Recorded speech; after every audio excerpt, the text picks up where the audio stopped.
Assalamualaikum warahmatullahi wabarakatuh. Berikut video paparan dari kelompok 3, pertemuan 13 tentang pohon atau tree, mata kuliah Matematika Diskrit, dosen pengajar Bapak Budi Supriyadi. Baik, sebelum masuk ke paparan, izin memperkenalkan anggota dari kelompok 3 sebagai berikut. NIM 172071143 atas nama Nili Saputri, kelas 17 2C07, lalu NIM 172070023 atas nama Arno Wijanarko, kelas 17 2C07, lalu NIM 172071182 atas nama Ar-Rahmat Hidayat, kelas 17 2A07, lalu NIM 172070088 atas nama Adimas Adventiadi, kelas 17 2A07, dan yang terakhir NIM 172071136 atas nama Muhammad Rafli, kelas 17 2A07. Untuk paparan di sini, materi pohon terdiri dari definisi pohon, definisi hutan, sifat pohon, dan jenis pohon lain. Untuk mempersingkat waktu, rekan-rekan saya akan memaparkan tentang materi pohon sebagai berikut. Definisi dari pohon atau tree merupakan graf sederhana, tidak memiliki garis paralel dan loop, terhubung yang tidak mengandung sirkuit. Apa itu garis paralel? Garis paralel merupakan dua garis berbeda yang menghubungkan titik yang sama, atau bisa dikatakan garis ganda. Dan loop itu bisa dikatakan garis yang hanya berhubungan dengan satu titik ujung, terhubung yang tidak mengandung sirkuit. Sirkuit itu yang kita ketahui merupakan lintasan yang berawal dan berakhir pada sirkuit atau lintasan yang sama. Di bawah ini merupakan contoh-contoh pohon. Ini pohon 1, pohon 2, pohon 3, dan pohon 4. Kenapa pada gambar pohon 1 disebut dengan pohon, dan gambar kedua disebut dengan pohon, dan ketiga disebut dengan bukan pohon, dan keempat disebut juga dengan bukan pohon? Karena pohon pertama tidak mengandung sirkuit, dan begitu pula dengan pohon kedua. Kedua ini yang tidak mengandung sirkuit. Tetapi kenapa yang ketiga ini bukan pohon? Karena dari titik A, D, ke F itu membentuk sebuah lintasan atau sirkuit. Dan yang keempat pun juga bukan pohon, karena grafnya tidak terhubung. Ya, kita sekarang masuki hutan atau forest. Hutan atau forest adalah kumpulan pohon yang saling lepas atau graf tidak terhubung yang tidak mengandung sirkuit. Setiap komponen di dalam graf terhubung tersebut adalah pohon. Ini contoh hutan yang terdiri dari 3 buah pohon. 1, 2, 3. Sekarang kita masuk ke sifat-sifat properti pohon. Misalkan G sama dengan V, E adalah graf tak berarah sederhana dan jumlah simpulnya N, maka semua pernyataan di bawah ini adalah ekivalen. 1. G adalah pohon. Yang kedua, setiap pasang simpul di dalam G terhubung dengan lintasan tunggal. Yang ketiga, G terhubung dan memiliki M sama dengan N dikurang 1 buah sisi. Yang keempat, G tidak mengandung sirkuit dan memiliki M sama dengan N kurang 1 buah sisi. Yang kelima, G tidak mengandung sirkuit dan penambahan satu sisi pada graf akan membuat hanya satu sirkuit. Yang keenam, G terhubung dan semua sisinya adalah jembatan. Teorema di atas adalah dapat dikatakan sebagai definisi lain dari pohon. Pohon merentang atau spanning tree. Pohon merentang dari graf terhubung adalah half-graph merentang yang berupa pohon. Pohon merentang diperoleh dengan memutus sirkuit di dalam graf. Ini contoh pohonnya G, T1, T2, T3, dan T4 adalah bagian dari G. Setiap graf terhubung mempunyai paling sedikit 1 buah pohon merentang. Graf tak terhubung dengan K komponen mempunyai K buah hutan merentang yang disebut hutan merentang atau spanning forest. Sekarang kita membahas pohon merentang minimum. Graf terhubung berbobot mungkin mempunyai lebih dari 1 pohon merentang. Pohon merentang yang berbobot minimum dinamakan pohon merentang minimum atau minimum spanning tree. Ini salah satu contoh. Ini adalah contoh-contoh gambarnya. Apa itu algoritma prime? Algoritma prime adalah algoritma yang dalam teori graf itu untuk mencari pohon rentang minimum dalam sebuah graf atau yang membentuk suatu pohon. Ini berikut adalah langkah-langkahnya.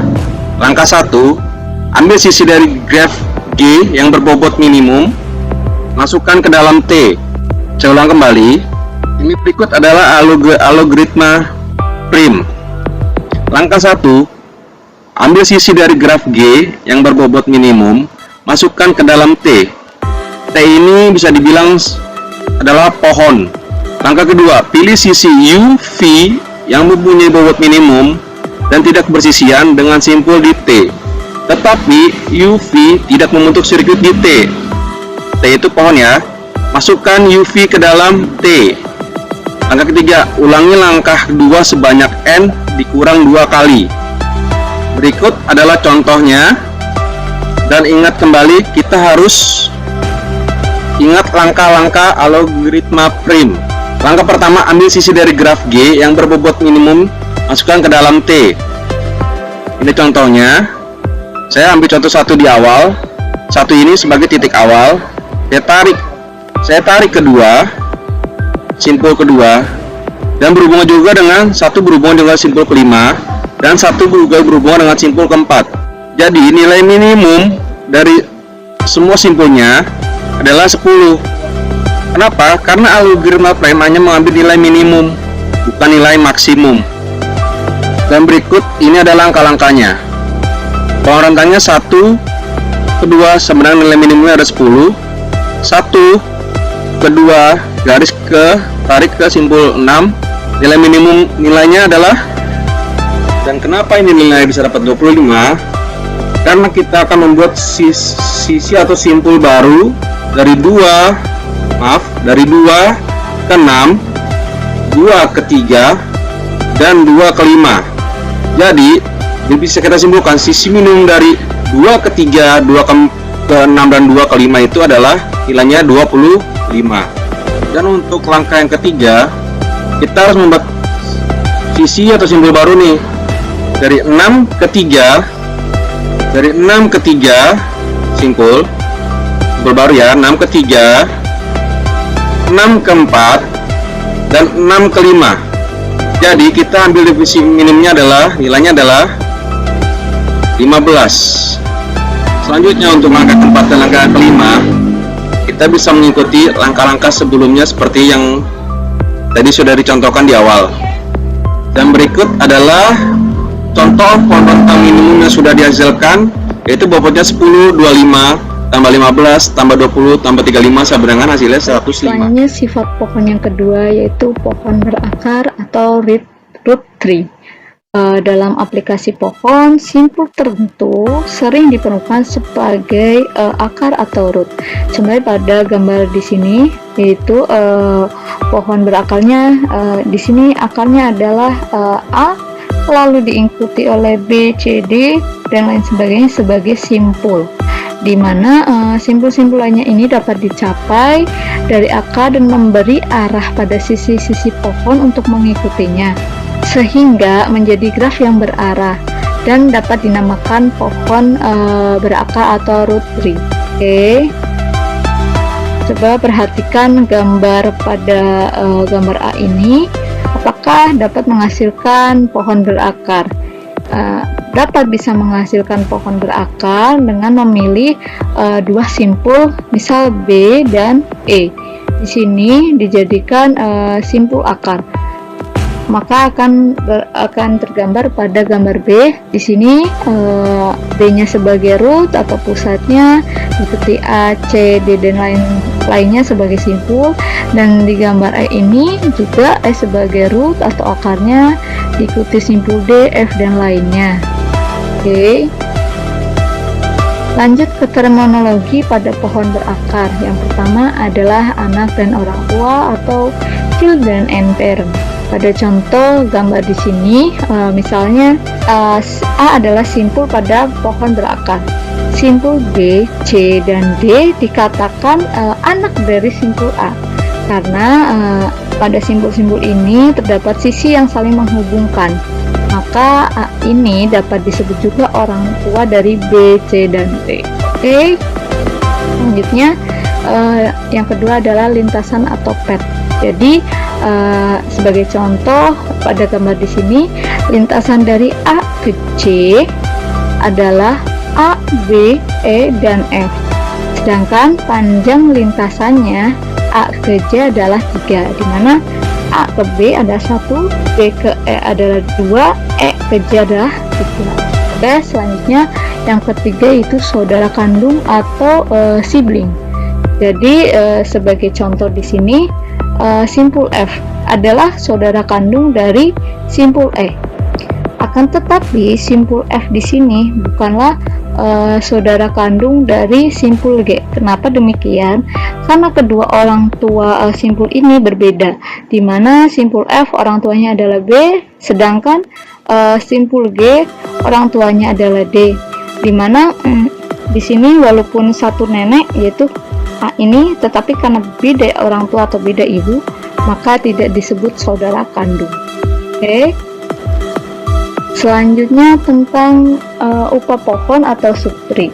Di sini subtree dengan X sebagai akar adalah subgraf T aksen sama dengan V aksen dan E aksen. Sedemikian hingga F aksen ini mengandung B, E, F, H, I, J, mengandung X dan semua keturunannya, dan E aksen mengandung sisi-sisi dalam sebuah lintasan yang berasal dari X. Di sini E aksennya adalah BE, BF, EH, EI, dan EC.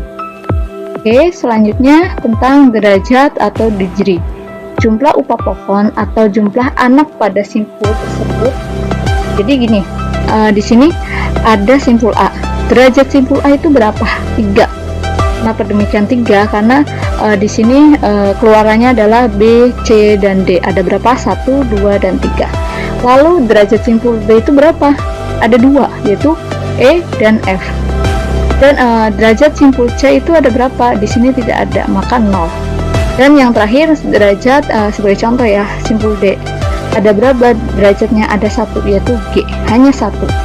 Nah, maka dapat disimpulkan di sini derajat adalah keluarannya. Derajat maksimum dari semua simpul merupakan pohon itu sendiri. Pohon di atas berderajat 3 di sini. 3 ya. Oke, lanjut yang keenam adalah daun atau leaf. Jadi simpul berderajat 0 atau tidak mempunyai anak disebut daun.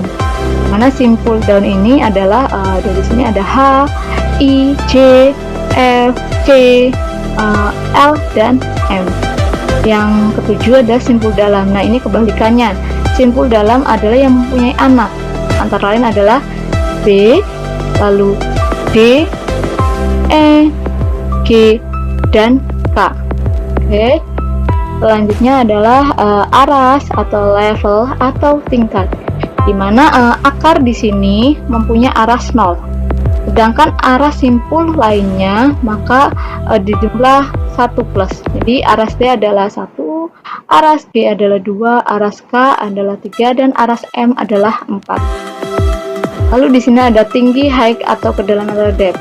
Di sini aras maksimum dari sebuah atau suatu pohon berakar ini yang paling tinggi atau yang paling dalam di sini M, yaitu 4. Maka pohon di samping atau pohon di gambar ini mempunyai tinggi atau depthnya atau kedalamannya adalah 4. Oke. Lanjut untuk jenis pohon lainnya. Di sini jenis pohon lainnya ada pohon terurut atau ordered tree. Pohon terurut adalah pohon berakar yang urutannya anak-anaknya penting. Jadi di sini nih, misal di gambar A dan B ini adalah 2 pohon yang berurut tapi berbeda anak-anaknya. Seperti ini kan akarnya 1, simpulnya ada 2. Lalu simpul anaknya ada 5, 6, dan 7. Sedangkan di sampingnya di gambar B akarnya sama, 1, tapi simpul awalannya ada 3, jadi nggak urut, nggak sama yang ini. Oke, urutannya berbeda 2 pohon ini. Oke, lanjut yang terakhir pohon NRI, pohon berakar yang setiap simpulnya cabang mempunyai paling banyak N atau buah anak disebut pohon NRI. Jadi banyak gitu dari simpul-simpul ininya nih cabangnya. Kayak kayak hierarki struktur atau kalau di bahasa Inggris kayak di sini di dalam paparan gambar ini ada stand, subjek, verb, objek, dan mereka mempunyai cabang yang banyak disebut n-ary, di mana pohon n-ary dikatakan terurut atau penuh atau full jika setiap simpul cabangnya mempunyai tepat n buah anak. Baik, terima kasih paparan dari saya. Selanjutnya bisa dilanjutkan.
mulai dari isi dengan rumput ini.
Perbedaan algoritma prim dan algoritma fiskal, yang keduanya merupakan algoritma untuk pohon serentak umum.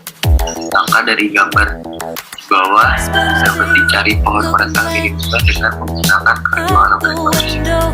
Pohon merentak ini dapat dilihat pada algoritma gambar algoritma prim dan algoritma fiskal. Can't focus, I'm distracted, and I Baik, selanjutnya adalah pohon biner.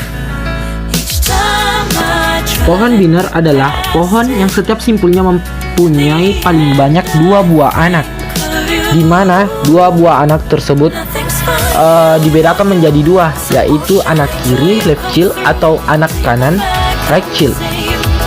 Karena ada perbedaan urutan anak, maka pohon biner adalah pohon terurut. Contohnya, pada gambar ini itu berbeda. Yang satu memiliki anak ke kiri dan yang satu memiliki anak kanan. Adapun beberapa jenis pohon biner, diantaranya yaitu condong, penuh, seimbang.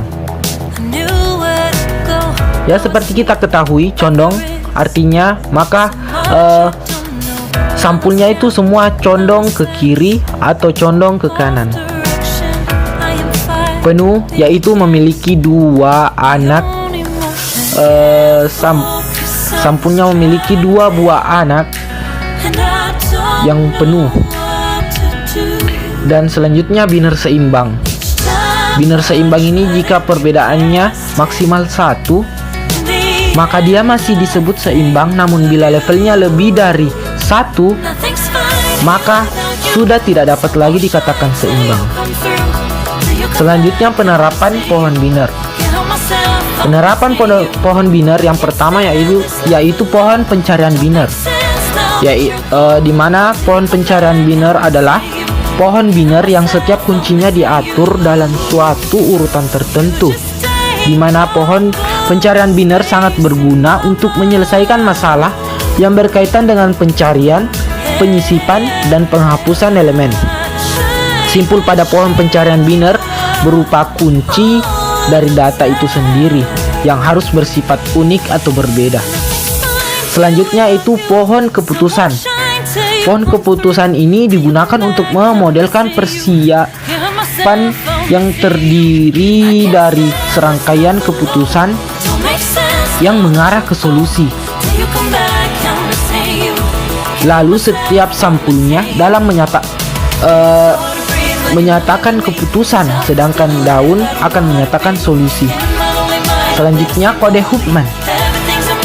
Kode Huffman adalah pohon yang digunakan untuk menemukan kode untuk huruf atau karakter pada pesan, yang berguna untuk meminimumkan jumlah bit yang dibutuhkan dalam mempresentasikan pesan sehingga kita dapat memanfaatkan compression data. Dan pohon ekspresi. Pohon ekspresi itu sendiri merupakan pohon biner yang daunnya menyatakan sebagai operan dan simpulnya termasuk akar menyatakan operator. Mungkin hanya itu dari kelompok kami. Lebih dan kurangnya mohon dimaafkan. Terima kasih.